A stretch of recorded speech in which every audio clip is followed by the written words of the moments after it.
This is my experience being married at 20 years old. First off, I'm gonna share the story of how me and my wife met because it's a pretty funny one. We actually met going swing dancing one night. I had just learned how to swing dance. Some of my friends pulled me out of my house. And so for a couple weeks, every Friday, I was going to this one swing dance barn with the goal of finding somebody to date and to eventually marry.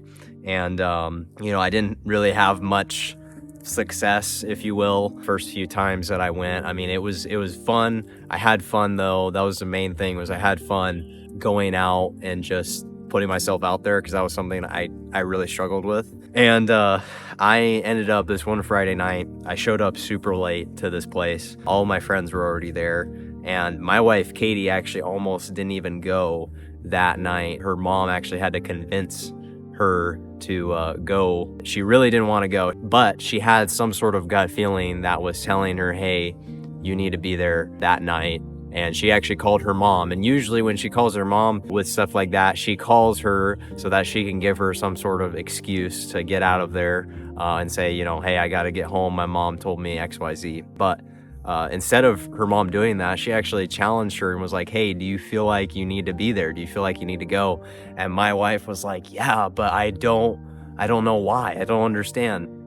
And her mom was like, well, you should go and see why. And so she thought that it was to keep her friend out of trouble, which who knows, maybe it was a little bit. But that same night, we also met. Since I showed up so late, I caught her right when she was about to leave for the night. And I went up to her with my confident hand. I thought it was confident, but then later Katie told me that I was shaking like crazy. But I extended a hand and I was like, hey, do you want to dance? We ended up dancing. Shortly after that, we had some small talk and I got her number. And from there, I ended up shooting her a call just a couple days later. We were texting and everything, but I had been ghosted so many times through texting people that I was like, I actually want to get to know this person on the phone first. We had set up a date already by this point, but I wanted to get to know her more, just so that, both of us would feel more comfortable on our first date as well. And so I somewhat lied, but it's not really a lie at the same time, because I'm a horrible texter. I'm really bad at responding to people. But with my wife, it's the complete opposite. I'm very, very responsive to her, obviously, when she texts me. But I ended up telling her, I was like, hey, I'm a horrible texter. Can we call this Sunday? We ended up calling that Sunday afternoon, and I was super nervous. I mean, I was so nervous, I literally went for a walk, and I walked like a couple miles away from my house while we were on the phone. And then when we were about an hour or so in the conversation, I got more comfortable. And so I ended up walking back home. But her and I instantly hit it off. We instantly had a connection. We were just very vulnerable with each other. We didn't, make each other sound like we were perfect people. We didn't make it out like we had no sin in our lives or had sin in our past. And we kind of just aired out that dirty laundry. On that first call, I told her a lot about my past, not growing up with a mom, my past with anxiety, my testimony, how I came to know Jesus, which if you want to know more about that, that's actually the first video I posted on this channel. I'll link it in the description below. And we were just very honest with each other. We weren't trying to, like I said, we weren't trying to make each other out like we were perfect or anything like that. We were just having open conversations that really helped us connect a lot. And so that first call and talked for, I think, over 3 hours. And it was awesome. It was like the easiest conversation I've ever had with somebody. I've never actually had a conversation, especially a phone call, that lasted that long, and I actually felt energized afterward. Like most of the time when I have phone calls, especially like that go that long, because I'm really introverted, I feel the need to go stay in my room for an entire week just to recharge, So, but with her, it was the complete opposite.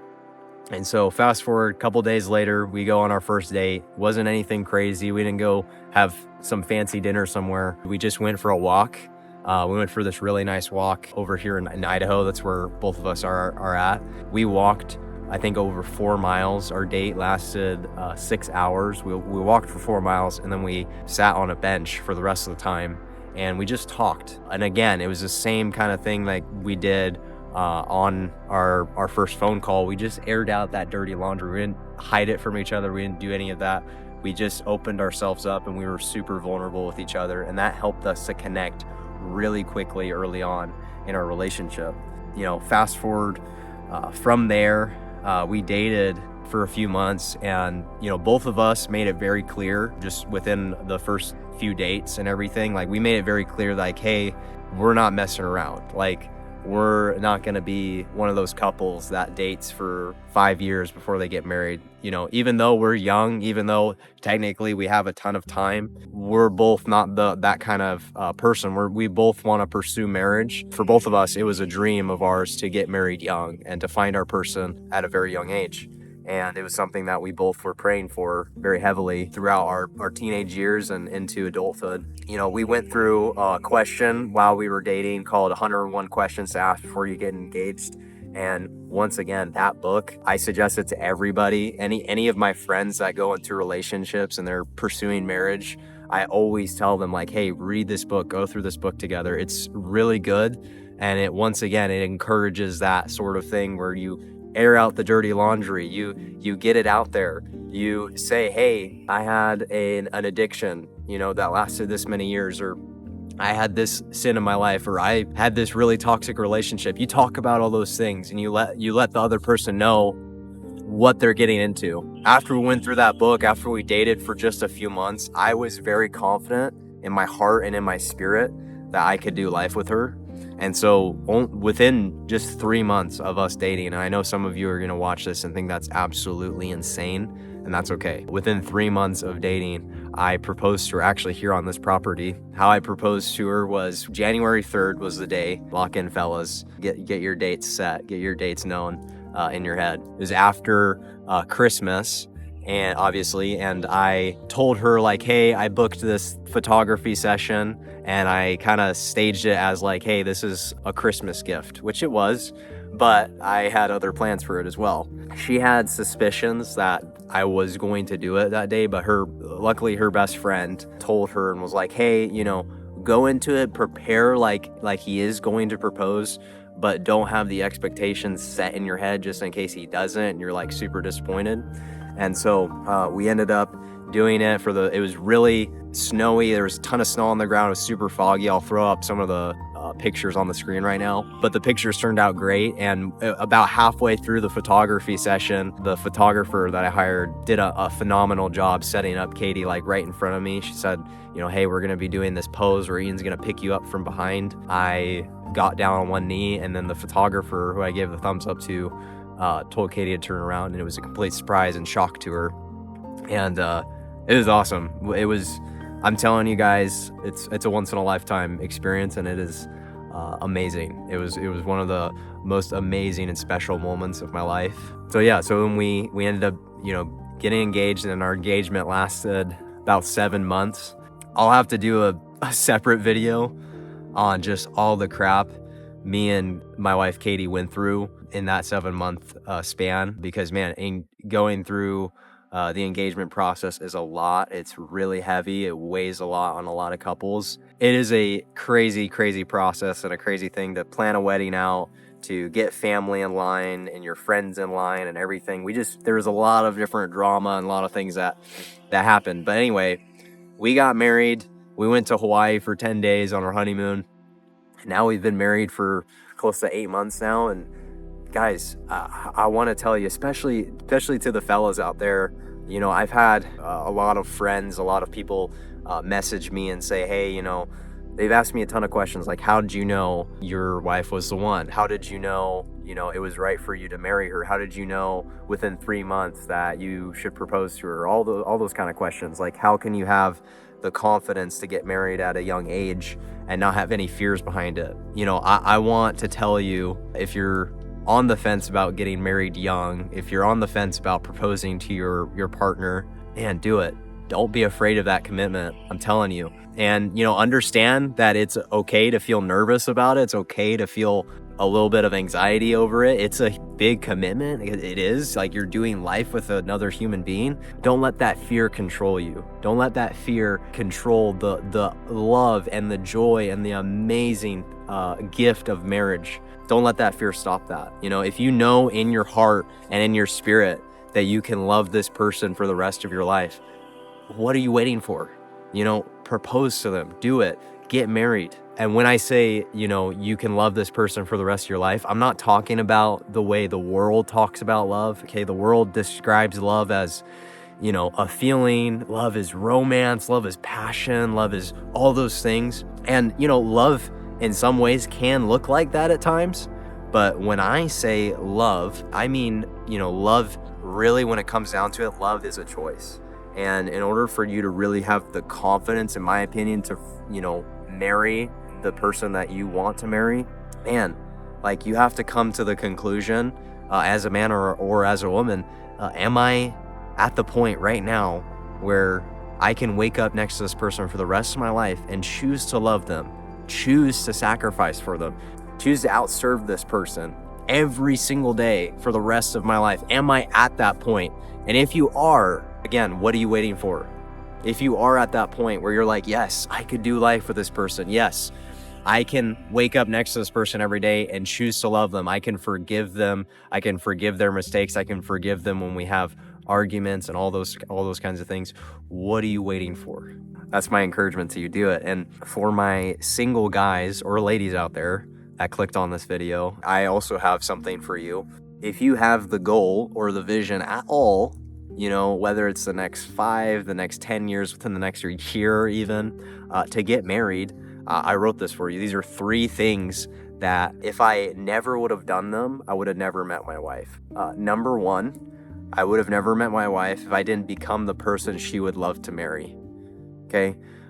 I realized very early on that if I wanted and aspired to have a wife, I first needed to become a husband. You know, well, oftentimes we'll write lists. You know, when we think about our spouse, our future spouse or whatever, we'll make lists, or we'll think about, you know, what we hope and desire that person to be like, you know, what they look like, what their personality is. Are they, you know, godly? Are they short? Are they blonde? Are they, you know, all that stuff. But you have to think back and say, okay, what is the kind of person that person would want to marry? For example, if you want a godly wife, she's not going to want a person who sleeps around, doesn't have a job, and doesn't read his Bible. Like, she's not going to want that kind of person. You have to become the kind of man or become the kind of woman that the person that you aspire to marry one day would love to marry. And that's what I had to do. I had to go through all those growth periods. I had to surround myself with different mentors and all that kind of stuff, and grow into my career and everything before I knew that, you know, I was ready to take on the responsibility of being a husband. Number 2, I prayed every week for my future wife when I was single, and my wife did this too. You know, she prayed all the time for her future spouse. You know, even though I had no idea where Katie was, I had no idea if she was going to be here in Idaho or in another state or in another country, I just kept praying for her. I kept praying for her protection, for the Lord to guide her and everything, and for us ultimately to meet when it was the right time. And that's exactly what happened. And lastly, number 3, this was easily my least favorite, but I had to do it. I went to places where it was likely for me to meet my spouse, okay? Like I talked about earlier, we met at a swing dancing bar, okay?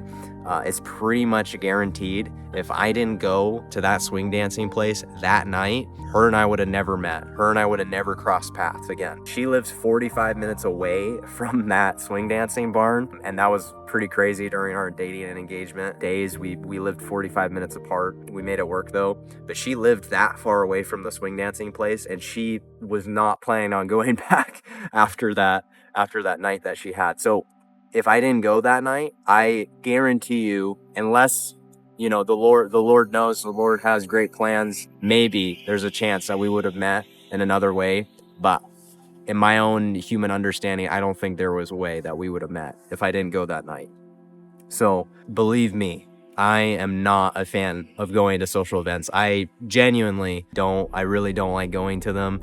I'm a super big introvert. I love having my own personal time and everything to recharge and all that stuff. But I had to come to the conclusion, you know, that I had to put myself out there. If I was going to meet somebody, if I was going to go fulfill that dream that I had of being married and having a family one day, I had to put myself out there and meet people and, you know, be smart with this. You know, obviously, if you're looking for a godly wife, she's probably not going to be in a bar somewhere. She's probably not going to be at some college party. Go to different like church events, or at the swing dancing place. There was no alcohol or anything. Like it was a total, I don't know what you would call it. It wasn't at a bar or anything like a lot of swing dancing barns are at. So I knew that for the most part, obviously you gotta have discernment and everything, but I knew that I could find somebody there. At some point I was bound to find somebody that I really jived well with and I really liked. As much as we introverts love to dream about God just bringing somebody to our front door, us not having to leave the house, somebody just, you know, God just brings somebody to your door, that's not the way it works, unfortunately. And so that's all I got for you today. If you enjoyed this video, it's only the second video I'm planning on posting on my YouTube channel. Man, please subscribe. I really want to see if this is going to be worth my time and effort, because I really want to go all in on YouTube. So if you enjoyed this, if you got any sort of value from this video at all, man, subscribe, like this video, share it with somebody who could benefit from the teaching and everything that I gave today.